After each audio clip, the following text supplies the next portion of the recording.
Hello, and welcome to another fully live episode of Hacking with Friends. My name is Kody Kinsey. I am a security researcher at Varonis, and today I am joined by my friend and fellow hacker at Varonis, Kilian. Kilian, welcome back. Thank you. It's been a few weeks. I've been missing it, and I'm glad it worked out. I'm happy to be back. Thank you. Yeah, so it's good to see you. Last week we were all very concerned, but sure you were on to some better things, but we got through it. But this week we have a lot of stuff to talk about, including some personal stuff that I have recently acquired. So I myself, I really enjoy electronics and tinkering with them, as I imagine a lot of people in our audience do. So when I get a bunch of prototypes back, I'm usually like gone for a couple days, like playing with them and kind of getting results back. So that's going to be my weekend. I just got a bunch of prototypes in and I'm really excited about them. So first one is this really cool backpack here. So this is a little LoRa radio. And I know we were talking about LoRa on the show before. I'm actually going to show this on the screen a little bigger because I think I've got a better photo. Let's see. Oh, yes, here it is. Let me pull that up. So I've been talking a little bit about LoRa as a protocol and like as a way of using low-cost devices to send messages over really long distances. This has applications for all sorts of things. You could theoretically fly a drone with this. You could, trigger a backdoor with this. I made the first bad USB attack that I've put together anyway, using LoRa not that long ago. And it was really, really cool. And there's a lot of modules out there. So I got together with some friends and we designed this board that allows you to mount one of these two LoRa chips. So there's actually two here. The one up top is the RFM. Oh, no, that's wrong. This is the one that is shaped like a dove. That one is different. The RFM 95 one is the one below here. And this is the one I'm actually mostly interested in. These ones are really cheap, like less than $4 on AliExpress. They solder right on, and then you can just stick one of these goofy antennas on right here, or a professional antenna on right here. I chose to go with the goofy one. This is just a piece of wire that I cut, and I can start sending messages over miles away. So this is the only thing I didn't like is how tiny these components are. They're the size of a grain of rice. All the electronic engineer friends I have told me I was being a baby and that these are huge compared to what they work with. So I was humbled last night repeatedly when I was complaining about how small these were. Like my engineer friend was like, okay, like if I was to pick a solderable one, that's the one I would have picked. But it takes all skill types. So, yeah, I was a little humbled. I also definitely shorted this the first time I did it, but I was working on getting these assembled late last night.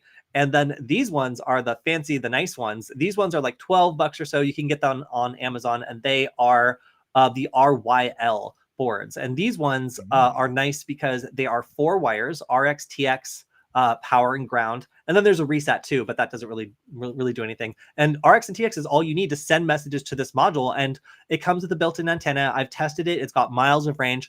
And again, you could use this as a remote trigger or as a data collector or sensor or exfiltration, really, if you wanted to, for anything. So imagine that you have this nugget plugged into a power source discreetly somewhere, and it's connected to a Wi-Fi network with its main Wi-Fi chip. Well, this could allow a hacker to basically forward payloads or do all sorts of other things remotely and use that access to the network connection or the bad USB function of this to do like a blended attack. So I have, of course, I'm always looking at cool low-cost hacking tools, and now I've built myself kind of a nice playground for the next couple months to combine all the evil and cool hacker functions of these little microcontrollers and build something really cool. So I've been excited about this. And the second one that I had come out this week was this updated nugget. So it's a little mysterious. It's like one of those like concept cars, where I'm just teasing it. But I've been working with the nugget now for several years, and I've had a lot of ideas for how this could be more useful for the kinds of classes that I like to teach, where I'm plugging in sensors or I'm getting people to try out their first LED project.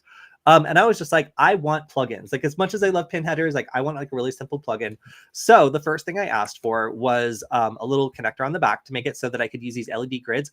And recently what I've been doing is I've been using these also to act as signs, because you can scroll messages on them and such. So I have a grid right here. I'm going to plug it in. And then I have USB Type-C right here. I'm going to plug it in. And I flashed this already, so hopefully it just works. But my idea is it should be as easy as that to use like an LED grid or something for either education or for some interesting hacking concept. I imagine you could probably exfiltrate data pretty quickly on a grid like this, depending on if you're going to use it as like a, I don't know. I think there's like a lot of interesting applications here. But the idea is you plug it in directly. It has some new connectors and such. So Okay. It just crashed my entire setup. As an open source tool, it does definitely make it a lot easier for you to kind of like mess around and try some of these things. I think I lost the display, but that's okay because it was good. But yeah, okay. I thought that I did something truly spectacular, but I actually just yoinked on the USB adapter that I am running the screen off of. So anyway, that's what I've been working on this week, kind of updating some of these open source cool tools and making it so it's a little easy to teach off of them. I'll have some more demos next week. So probably talking about some of those cool long range hacking techniques I've wanted to show off. Frankly, I've had this like Medusa of that I've been taking around with me everywhere to do these demos. And this is the first time that everything has been soldered together flat and easy to carry around as an actual tool. So I'm looking forward to trying some of that stuff out this week, and we'll have some good, interesting LoRa hacking stories. Yeah.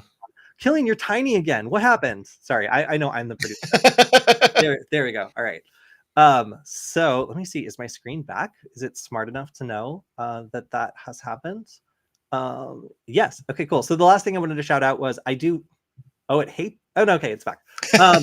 So a lot of people in my last stream were saying, hey, if you're interested in this, like, why aren't you trying out ESP now? And that is a really good question. So I want to thank everybody for their audience feedback. It was really cool to have people suggest some other protocols for me to try out. So yeah, I'm going to be trying out ESP now as well for security applications. I want to see if this could be used as a remote trigger, what the range is. And I hear some interesting things that this is basically something you can do with one of these expressive microcontrollers that will give you tremendous range, but like maybe limited data connectivity or maybe like one way kind of transmissions.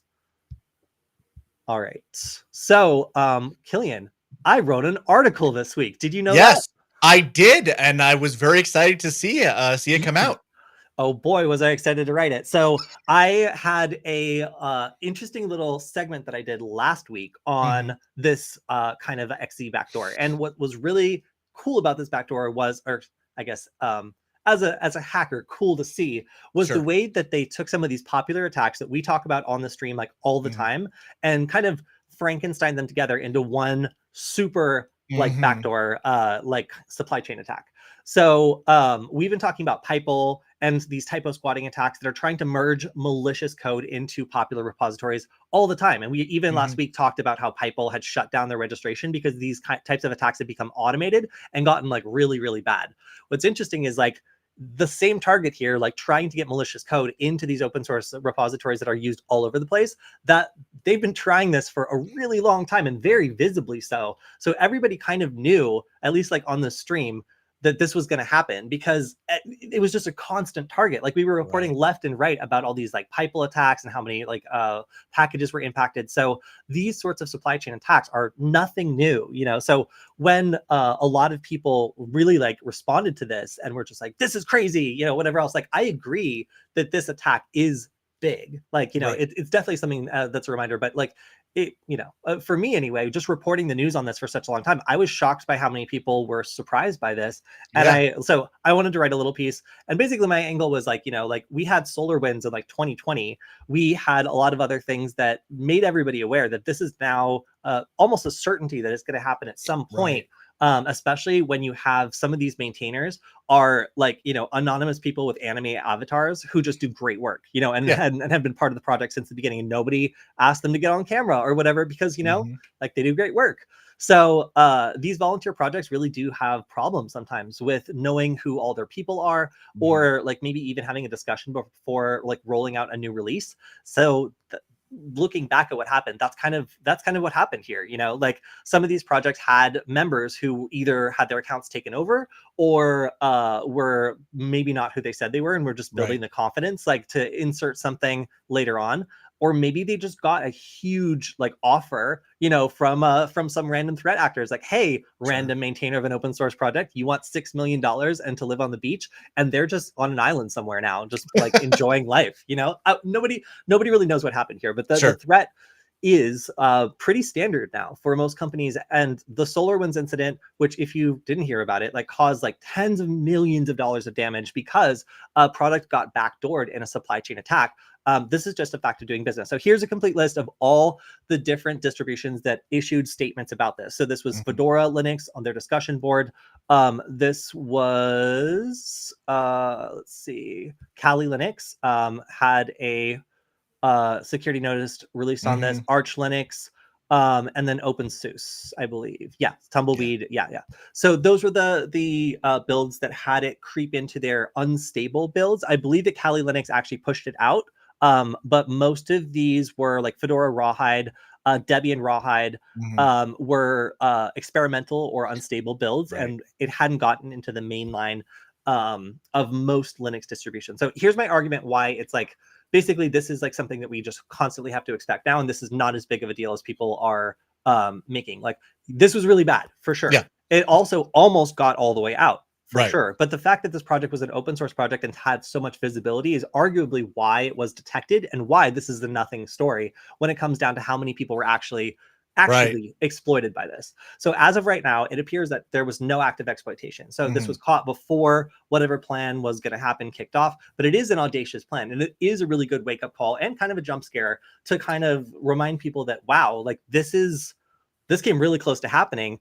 Fortunately, the open source community has a good mechanism for dealing with this. But frankly, like, you know, most companies that rely on these products or these open source projects for something inside their build, even if it's just running a virtual machine, you know, like in this case, that's something that they now need to assume could happen. And if it's not part of their strategy, then SolarWinds was a long time ago, you know, like nobody's really sleeping on this anymore. So I kind of felt like while this was inarguably a really big story and pretty impressive, like ultimately it didn't lead to any active exploitation. And this is such a target, and we talk about it every week, that I was generally surprised by how strongly a lot of people in the industry felt about this. The only thing that I wish I could have added to this, and I wish I'd pushed more hard, was there are some excellent memes in the hacker community about how this threat actor like tried so hard and did all these sophisticated and difficult things involving social engineering, whatever else, and then in the very end was just discovered by one guy who like was investigating why SSH logins were a little bit slow, like 500 milliseconds slow. Incredible, like incredible. So like I definitely think that this was a big deal. Like everybody should pay attention to this. But like if this is your first time like seeing a supply chain attack, then these are not new anymore, and they will be back because this has been proven to be an effective attack surface. Ask Pipel, like try to register on Pipel right now, and you'll see that this is everywhere. So yes, I would definitely say that this was a big deal. And that, you know, like people need to look out for this sort of thing. And also, like, again, it could come out tomorrow that actually a bunch of people were exploited and it's like, you know, classified, and like we'll find out later like what happened. But yeah, I mean, as of right now, it seems as though there was not a lot to take away from this in terms of impact, more about a cautionary tale on what you need to expect either as a business or as a maintainer of an open source project. So, you know, there are some also breadcrumbs that were left, some clues that the hackers or whoever was responsible for this left that might allow people to detect this sort of attack in the future. So one of those things was let's see, changing the contact information intercept vulnerability report. So I thought this one was particularly insidious because they basically like, oh, let me update the contact info on this, and instead inserted themselves into the vulnerability disclosure chain. So basically, if somebody discovered this vulnerability and reported it through the proper channels, it would go directly to the threat actor. That is suspicious. That's tricky. And then the other one I thought was really impactful was pull requests coming from people external to the organization, but more importantly, minting new releases from people who don't usually do that. So if one person on an open source team suddenly makes a release and they don't usually do releases, you know, like that is often a sign that maybe this was pushed out quickly. Maybe the other people didn't have a chance to review it. Like typically if there's a process on a team and the same process is followed for most releases, and then there's an abnormal release that comes from like maybe a contributor, but not the normal person that handles releases, or a user that's ever done a release before, that's the kind of thing where you might actually be able to detect this before it actually happens, or at least start to flag certain accounts that might be maneuvering for this sort of attack. So yeah, I mean, I think that there were ways of being able to detect this. A lot of companies that have build environments on GitHub do protect themselves like this. And of course, our sponsor Varonis is one of the ones that does that. But it was just, again, like a lot of people said, like there might not be any way of detecting this, but there really were some breadcrumbs or at least some signs of elevated risk here when it comes to a user that's doing things that they've never done before on an open source project, which we have now established beyond the shadow of a doubt is a juicy target for hackers looking to potentially backdoor a bunch of machines. This one was very broad, but more targeted attacks, I think, might not go as noticed because way fewer people would be involved in the review process. So the fact that this was so audacious probably means that there were lower key attacks that have gone through on smaller projects or more targeted projects with fewer people. So definitely top line news of the week. Very, very crazy. And check out my article here if you want to learn more. There's also, if you're a developer, some Yara rules that will allow you to detect whether there is a vulnerable binary. Of course, also, you're going to want to go online and see if you're running any virtual machines that might be vulnerable to this by checking for their build number. All right, let's talk about other stuff. I don't want to talk about this one. We've got limited time this week. Let's talk about these fake Facebook Midjourney AI prompts. So everyone is aware now that you can make AI generated images, and a lot of people are still in that. Do you guys remember that fun first phase where like you were like amazed by it and everything looked so good? Like before you started to notice all the weirdness and like the repetitiveness. A lot of people are experiencing that, and that joy and euphoria of doing that, and the lure of getting access to more sophisticated AI generation tools is causing people to fall for scams, and this is happening a lot. So you'll find also that on these Facebook pages, when people get access to Sora, when people fall for this, get scammed, and then report it, it gets taken down and then immediately replaced by multiple other scams. So like this seems like a real problem, and that it's highly effective based on the level of interest here when it comes to people falling for scams like this. So obviously, like this doesn't take much to make something like this, because you can use Midjourney or the free like Bing image creator to just make this thumbnail and then just pop in the text. So like the environment for creating the scam exists already with all the AI tools out there, and to just promise people access to even more powerful tools that you probably don't have access to yourself is a pretty easy lure. So be on the lookout.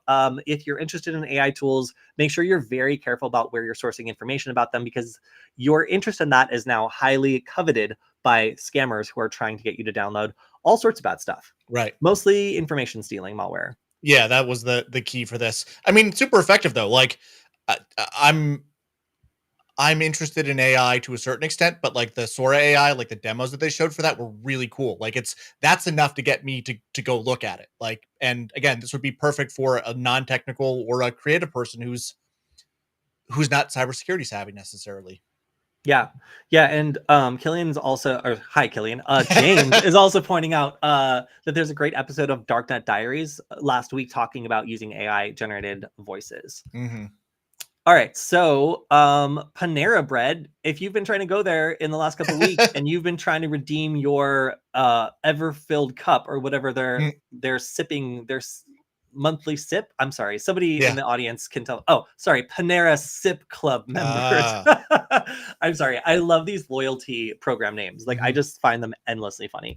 But yes, Panera Sip Club members may be particularly frustrated this week because you can't get your infinite free refills of that like lemonade that kills you or whatever comes from. Is it? Oh, no, I think it's somewhere. I don't know. Whatever. No, I think it's their lemonade. Yeah, but no. Yeah. That's what everyone wants in that big cup. So you can't get that, at least for free, because they're not able to process any of their POS stuff. They're taking cash. A lot of their IT is down due to a cyber attack. And this is a ransomware attack that they are so far able to restore some of their systems based on backup, but it seems to be widespread, and it is impacting a lot of their systems, including obviously loyalty programs, POS systems, and other internal systems. So it's going to be a climb up to restore from this.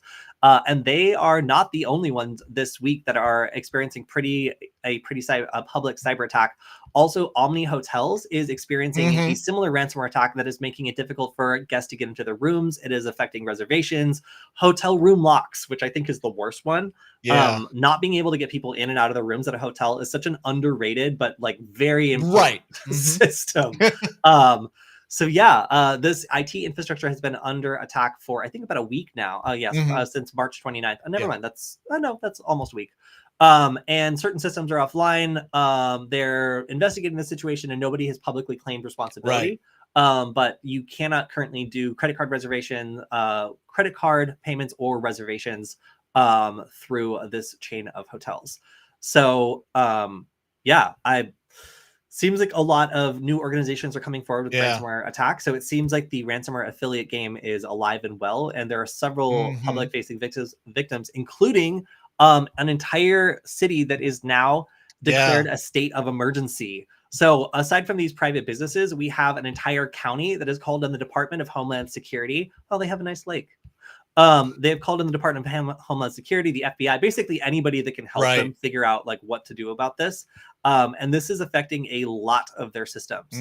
So it seems as though they have a third-party processor that has, I'm not going to say better security, but separate security that was not breached. And as a result, the actual payment information and a lot of the private information that like people are actually passing through that website is protected. However, the actual infrastructure of the website is not. So that means that a lot of these services are down, and it's impacting 718,000 people living in that county. This is, and it's funny. I mean, it's not funny, but we've seen a number of these like county and local governments getting hit in the last few years, and it's a tough target, you know what I mean? Or it's a tough thing to defend. Because we saw what, like Atlanta, what, a couple years ago, a year or two ago, I think they got hit. It's tough. I mean, the local governments don't have the budget, and they are put in these odd situations. Yeah. Yeah, and like there's a number of businesses that that ransomware affiliates have identified as being particularly lucrative to go after, and it's these like city governments and anyone that's like if you go after like water and power or like some of these or like children or some other things that get people really upset, then you will get the full force of a multinational task force like levied against you, and nobody really wants that. They want to be in that sweet middle ground where you're impacting like mortgage like brokers and like stuff like that, where like they really need their data and they absolutely have the money to just pay you to get it back. Like it's just it's worth it to them. However, like this is really straddling the line, you know, like when you impact a whole county and you end up getting the Department of Homeland Security called in, like that might be on my misstep. I don't know that ransomware and Panera Bread gets the federal government involved. You know, I guess is what, like probably the FBI for sure, but maybe not the Department of Homeland Security. So, you know, I guess the theme this week is ransomware affiliates making different choices. All right, moving on. Speaking of ransomware affiliates making different choices, we have a data breach exposing the information of 827,000 patients. This also seems to be incredibly sensitive information. Everything, full names, email addresses, phone numbers, date of birth, social security numbers, driver's license, government ID, bank account information. Come on, credit card details. Health insurance information, medical records, and history. You're basically becoming this person. If you were to get like an envelope, like to go into witness protection, like this is basically what would be inside of it to become a new person. So I like to say that like we have like, you know, who's getting free credit monitoring this week, but 827,000 people are impacted by this breach. And basically, like, I don't know if this information applies to every person, but that is an incredible amount of data. I don't think that credit monitoring is going to cut it. No. Like, you know, just me personally, I would love to see some regulation of how data is stored, kept, or otherwise like managed for American citizens, like it is in the EU, just to prevent, you know, cancer patients from having their entire life like ruined after beating cancer from like financial fraud. I don't know, like, because it kind of sounds like these people have a lot of bills, and maybe now that this information has been exposed, like it would be really easy for threat actors to go after them, like pretending to be all sorts of people, you know, and that sucks. And that can't be something that's just solved with free credit monitoring. Like I think we're past that point, and it's crazy to me that this sort of thing still happens so regularly. I guess that's our you know, call to action. If you're here in the United States, contact your representatives and demand that somebody put some privacy legislation in place. Bye, James. Thank you for stopping by the stream. We always love to have you on. All right. So also, Rodrigo says that we've seen a lot of real estate companies getting hit with ransomware. Yeah, of course, they fit the bill. You don't get the federal government involved. They manage large amounts of money, and they absolutely need their data. Fits the type. Like these are really like the best case scenarios for most of these ransomware affiliates who are going after a target that, won't get Homeland Security involved, but does have the money to cover it, or even better yet, insurance. All right, so let's talk about this crazy new denial of service attack that can crash a web server with a single connection. Kilian, have you seen this? This is crazy. I did. I saw it. I forget when I first saw it. It was either today or maybe it was yesterday. But I started reading through it. That good idea. Good idea for the HTTP2 protocol for speeding things up. Maybe they missed a piece. Yeah. So for the uninitiated, which I was, 6 hours ago, HTTP 2 allows you to use the continuation frame to stitch between multiple frames so that you can have like a very large file, a very large thing sent across a whole bunch of frames. And they're used to stitch those frames together. Pretty simple. At the end of that is a end headers flag. But if you just get rid of this, you can just basically spam the continuation frames because there's no timeout. So that means from the beginning of the connection, you can just keep saying, hold on, forever. Like wrap until you basically exhaust the memory of the server. And this is real. This is something that with a single connection, you can start just spamming this to the point and it will just not close and it will just continue to flood it with information. At a certain point, the connection is open and the message is getting bigger and bigger and bigger and bigger. And memory exhaustion is like the number one thing you can cause on this. And it will crash the server. So there are a lot of different projects that are impacted by this. Notably, Go is impacted by this, like the programming language. So we have CVEs assigned to various technologies that are vulnerable to this attack. This is Node.js. Affects Envoy OG HTTP. I don't know what that is, but because I don't use it. Tapista FW, AMP PHP, GoNet, ng HTTP2, Apache HTTPD. I mean, there's a lot, basically a lot of web infrastructures, including Apache servers, are vulnerable to this, and it has a severe impact. Damn it, there's a list right here that's like organized so nicely, and I'm like trying to extract it. Red Hat, SUSE Linux, Arista Networks, Apache HTTP, all this stuff. So that is notable. This is an attack that follows a format that we've seen before, but is far more effective than some of the previous attacks we've seen here. So the rapid reset attack is one that was revealed in October and then has been under active exploitation ever since. And this attack is more severe. So if you're looking for interesting new denial of service attacks, this is it.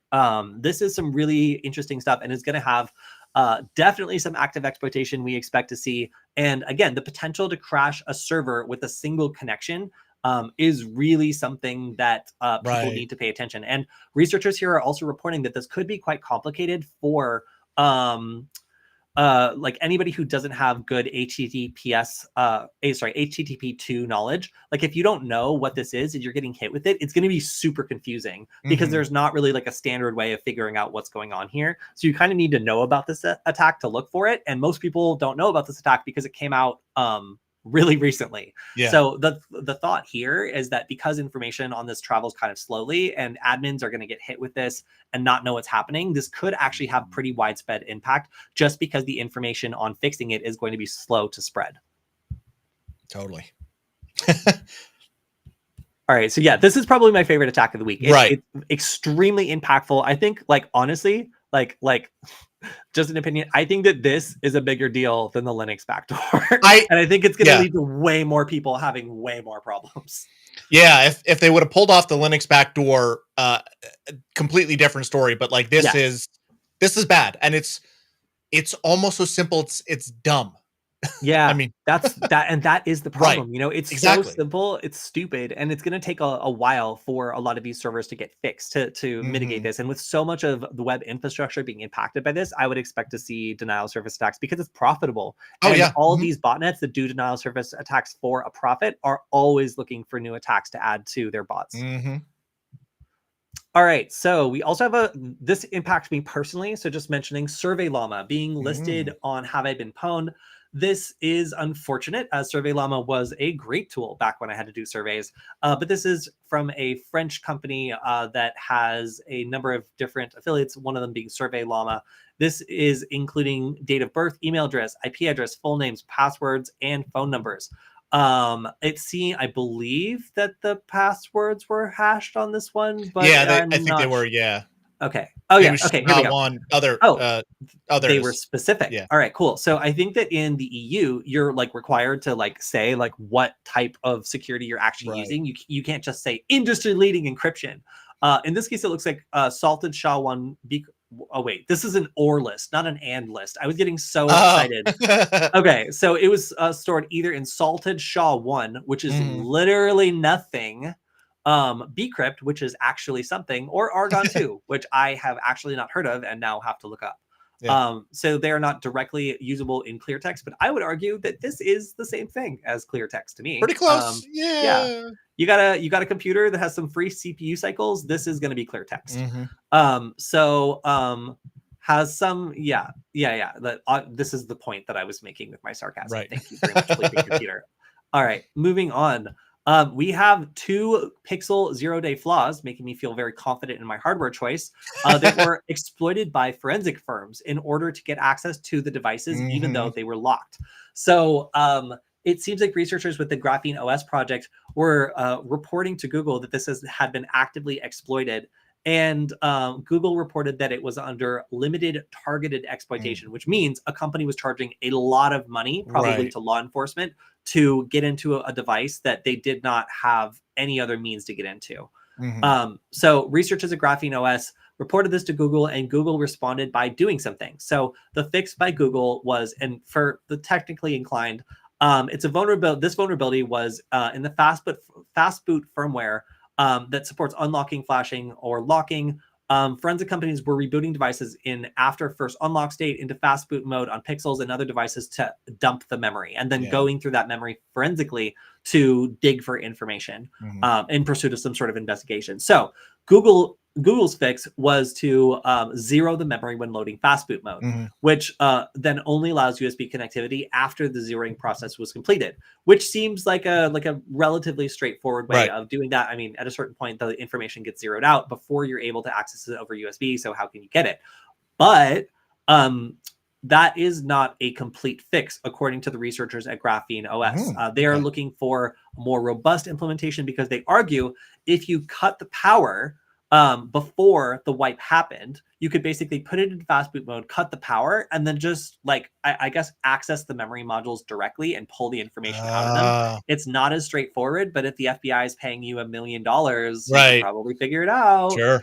So just again, like it's cool to see that the researchers here that discovered it are saying, no, like this is not enough. Like we would recommend going even further because that is their brand, right? Like Graphene OS is like a more security focused thing you can have on your Pixel, which is now honestly making me consider it. But yeah, like it does seem like there might need to be a little bit more work done here to keep your information truly secure. So if you have a Pixel phone, just be aware that there's been limited exploitation from forensics companies, but that always means the trickle down cycle. Now that it's burnt, this is going to trickle down to, like skeezier and skeezier, like cyber mercenaries who are just willing to sell this stuff to anybody that wants to break into a phone or get access to a phone. So you can expect it to see on the gray secondary market, or bundled as like forensics kits or whatever else, like for investigators now that it's been burnt. But every time there's a Pixel vulnerability, I get a little worried. So this one seemed like it was relatively limited, but I'm going to update immediately.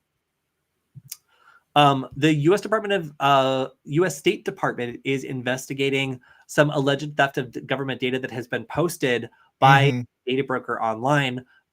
This is purporting to be information from the Five Eyes intelligence alliance, which to me seems like the one alliance aside from also NATO that you really want to not piss off.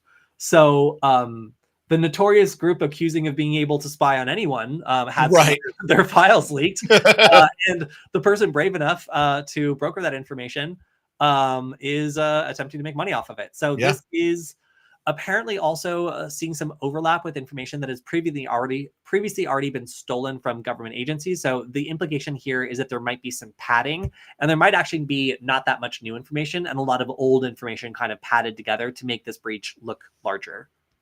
Yeah. Oh my, I have to say, like, thank you so much to our audience who like actually know some of these protocols. I am constantly learning.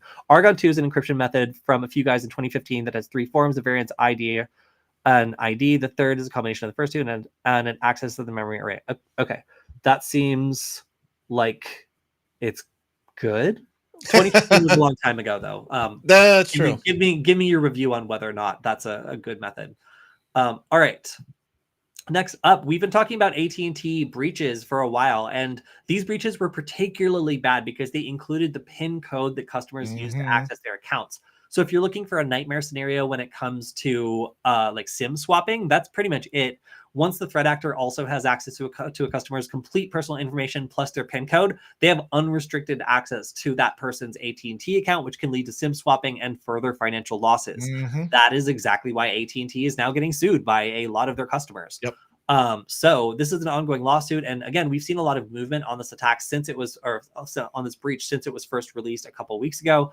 So you can expect to see further developments as people assert that these attacks were blindsiding them and that AT&T did little to protect them before or after the breach. Yeah, the most disturbing thing I think about this too is it's right there on your screen that this actually could have been from as far back as 2021 or earlier, and they denied it. But clearly here it is, and it's come out at this point. I mean, the other question is, because it's former customers and everything else, that's toxic. That's toxic data. That's toxic assets. Why would you store somebody's social security number in for that perpetuity? long? Yeah, Yeah, it's crazy. And one of our audience says that getting your SSN leaked is really bad. Yeah, absolutely. Yes. And that's the one thing we've seen over and over in most of these breaches is it includes incredibly sensitive information that was either stored improperly or accessed by someone who managed to get, into the like general environment. That's really, really bad for people impacted. And there currently aren't that many laws, but about people's data in the United States and how it's stored. However, there are lots of lawsuits, and the United States loves being litigious. And you might actually see that, like, instead of like a law, you just see a ton of litigation start to follow some of these breaches. All right. Hey, what's this? An article on Bleeping Computer by Varonis.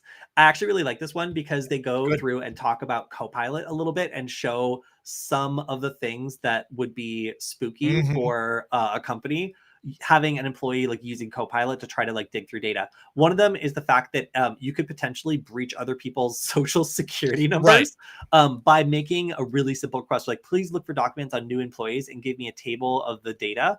Like, it's pulling from basically the AI has access to like documents that have confidential information, and it's filling in a table with that information because nobody limited its access or like paid attention to the fact that it could do that. For an external document or for somebody who has like limited access and then is then trying to use a company AI to do something, that could be a really big deal. Right. The funny thing, so two funny things about this. I saw this in my feed like 2 or 3 days ago, and I sent it to myself without like looking at it. I'm like, oh, this is a great article. I want to talk about this. And I saw it was by Varonis. I'm like, dang, they beat me to the great article. But since Copilot relies entirely on the user's access, and Microsoft platforms are built for collaboration first as opposed to security, it's shocking. Like, it has some checks in the system. Like, it's not going to give you like racist answers and stuff like that. It does some checking, but it's relying on existing access controls, which have just never worked, and it's only gotten worse. And then on labeling, which again, if you're trusting your users to label your documents, they're going to do the most expedient thing, which is, I don't know, it's public, fine, because they don't want the controls to bother me. But when they were building this, I was talking to some of the people, like, we just kind of sat down and tried it. Like, hey, can we just ask for sensitive data? And whoop, like, there it was. Like, we thought it would be smarter than that, but this is crazy. So I'm just like looking know, at some of these examples, and like one of them is just if I'm like an employee And let's say I get shared at a bunch Right. of projects throughout my Yeah. job. I get invited to this team and that team and whatever, and they have some files that have credentials in them. I am one query away from basically dumping all the credentials. And Yeah. let's say that my account gets breached. That means that the threat actor is like one query away from just Right. dumping credentials that have access to maybe servers, VMs, like all this other stuff that I might have been invited to a group that has access to, that nobody remembers that they Right. added that group to access a certain file. Oh, it's wild. I mean, this is the cyber criminal's best friend if you don't really, if organizations don't really invest in securing it properly. I mean, for years, a lot of people have gotten away with security through obscurity. I mean, but this puts it right in every business productivity tool that all of your users have. There's no escaping this. And it's billions of dollars in business for Microsoft to roll out Copilot to their customers. So they're not going to leave that money on the table. Yeah. Everybody's going to have it. Yeah. So look, what I'm taking away from this is like basically like anybody could use this to potentially dump information that they've been accidentally shared on.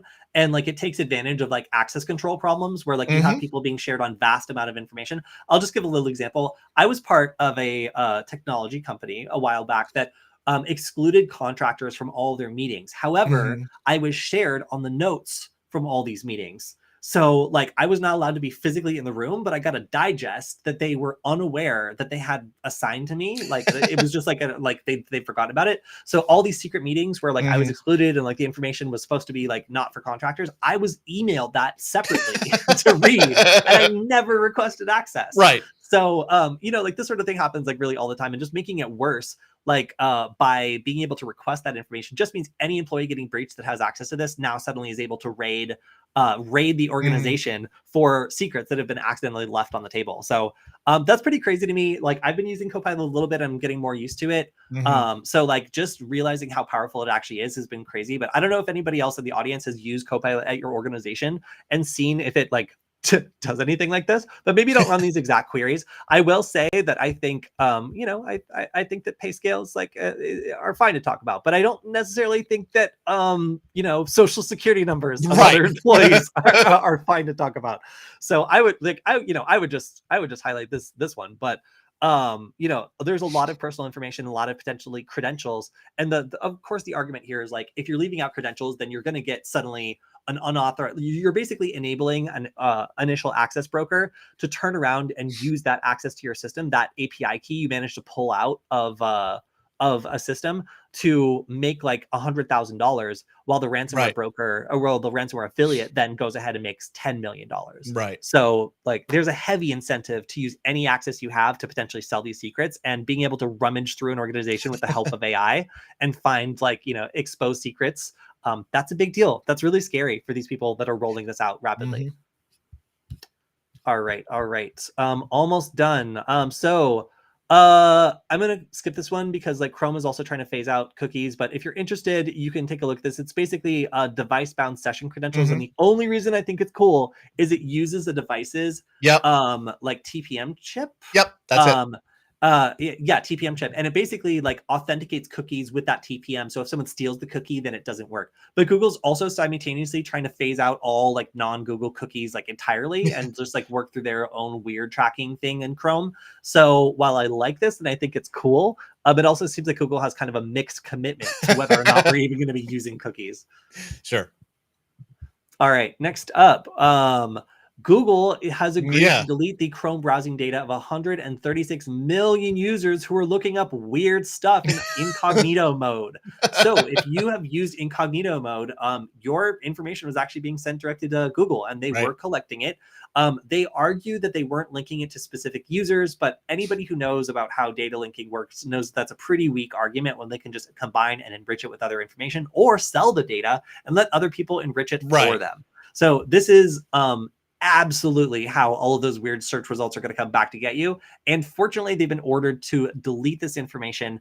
And hopefully this will give people some more awareness into how this sort of data is actually harvested and used. Google was very misleading about the way that they presented how the search engine data was stored. And let's see, Google, according to the plaintiff, the changes imposed on Google's due to the proposed settlement have a conservatively estimated value of $4.75 billion. So this is a pretty big, judgment. All right. Oh, I don't even want to talk about this. We're done talking about this one. All right, goodbye. Okay, this was the wildest story of the entire week. And so if you've ever had someone who calls you and like they're like, hello, I am the FBI. Like, you have a warrant and you need to give me $100. Usually you're going to like yell at them and be like, you suck. Like, I hate you. But you might not have considered that you might actually be talking to a victim of human trafficking. Right.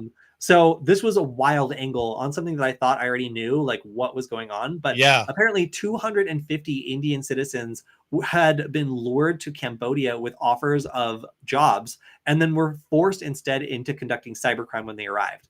So this was basically like forced labor, calling people pretending to be government agencies and doing what were clearly like super aggressive scams. So these people were held captive in Cambodia and forced to launch scams that generated nearly $60 million for the last couple months. So this seemed like a highly lucrative organization, but using effectively slave labor. So crazy that in certain areas where these sorts of cybercrime like organizations can flourish, like they're making millions of dollars on these scams, and where they can get away with it, they're willing to literally enslave people and then have them do the dirty work of actually reaching out and getting yelled at, or like, just like accosting senior citizens and trying to take their pensions. This is wild. I don't even know what to think about this. I would have never thought about this in my wildest dreams that this happens, but that's bold. It kind of makes me want to be nicer to those people that do the scams, because I've always yelled at them. And like, now I feel like, I should maybe be more sensitive. I don't know. It also makes me wonder, like I always kind of had a weird feeling about those like YouTube channels that just like torture scammers or whatever, or like attack them. And I'm like, some of it makes sense. But like, if these people are like victims of human trafficking, then like it sucks, like they don't need any more stress. Like their lives already seem hard enough. All right, so OWASP was reporting a data breach by a wiki configuration, and this involves people's resumes. So that is unfortunate. Obviously, like resumes are supposed to be semi-public facing, so like it is completely on an individual basis as to how much information you put on there. But a lot of people put their home addresses, contact information, and other stuff on there along with their full work history, and that might not be publicly available for like everyone. So unfortunately, it seems like this information was from 2006 to 2014. And they are committing to reach out and notify members. But as someone that's used like some of OWASP's tools, and since they are like a security organization, any sort of data breach is definitely news. It seems like, again, these are relatively old and also like semi-public facing information. So this isn't exactly like social security numbers or anything like that. And it does come down to how much information the person does put on their resume when giving it out. But I hate to see these breaches involving resumes because it makes me paranoid about, my own. All right. And then I'm going to, I think we're done for today. This is another data breach, but I barely know about this one. I am exhausted from this XD backdoor and then a bunch of other stuff this week. And there's been a lot of movement just in terms of, data breaches, ransomware attacks, like all this. Kilian, you're small again. There we go. But yeah, so lots happened this week. I've got some new hardware I'm going to be testing out and hopefully showing off some cool new hacking tools next week. And of course, if you want to support the stream, you can always go to varonis.com/Kody. That's Kody, and let them know that you appreciate the stream. You want us to keep going. And it doesn't cost you anything. So we will be back next week on Wednesday with a live Q&A session. So if you have any questions, if you have any thoughts that came up during the stream, feel free to reach out to us on the YouTube channel where I will check and answer questions. Or you can also go on our Discord server where we also can usually answer questions before then. So check you out on both. And Kilian, thank you for joining us again this week. It was nice to have you back. All right. We will see everyone next week then. Goodbye, everyone. Take care.